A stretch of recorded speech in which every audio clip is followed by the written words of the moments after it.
In this week's Shabbox Crate, we are going to make a challah board.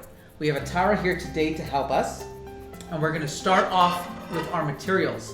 If you do not have the Shabbox and you're doing this on your own, any glass plate will do, but we have this cool rectangle glass tray, which we're going to put, there we go.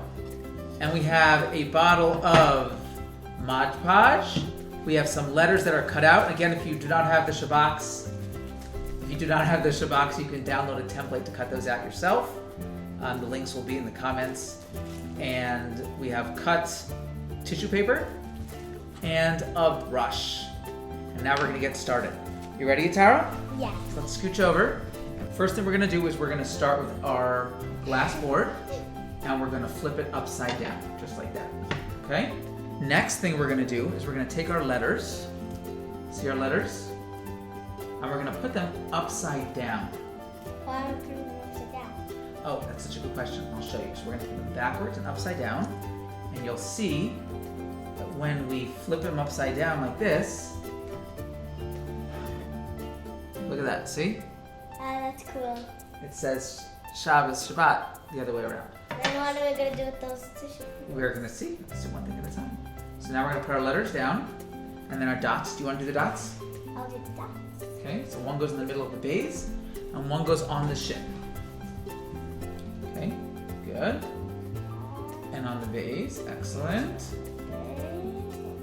So we're going to start by just opening up the Mod Podge because it's sealed right now. So just unscrew the cap, just like that. Take off that little tab and throw that away.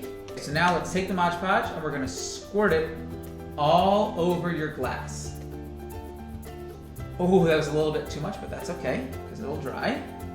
And keep on squirting it just like that. Perfect. Now what we're going to do is we're going to take this brush and we're going to just brush it. Be careful when you get to the letters that you don't brush over the letters just yet. Just brush around the sides, skipping the letters where the letters are.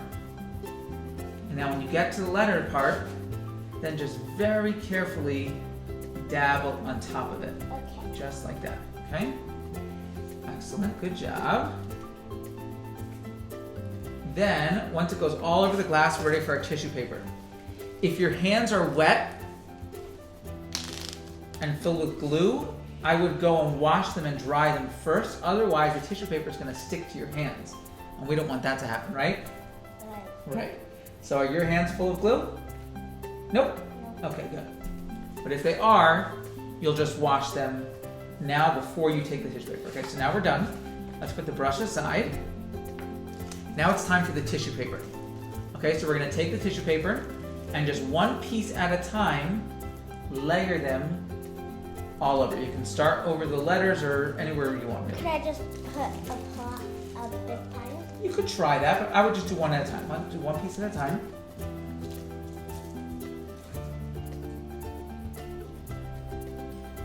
Once you've filled up your entire glass with tissue paper and it looks the way you like it, we're going to take the Mod Podge and we're going to squirt it once again. So let's pour it all over very thinly, maybe hold it a little higher this time.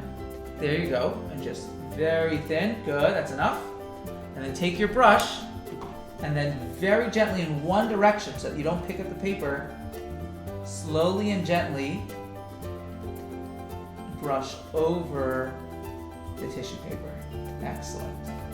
Keep on doing that until the whole thing is covered now with a second coat. Being careful, especially around the letters, that we don't cause those to move. When you're done, now this is the last part, is we're going to take our finger and go all along the glass.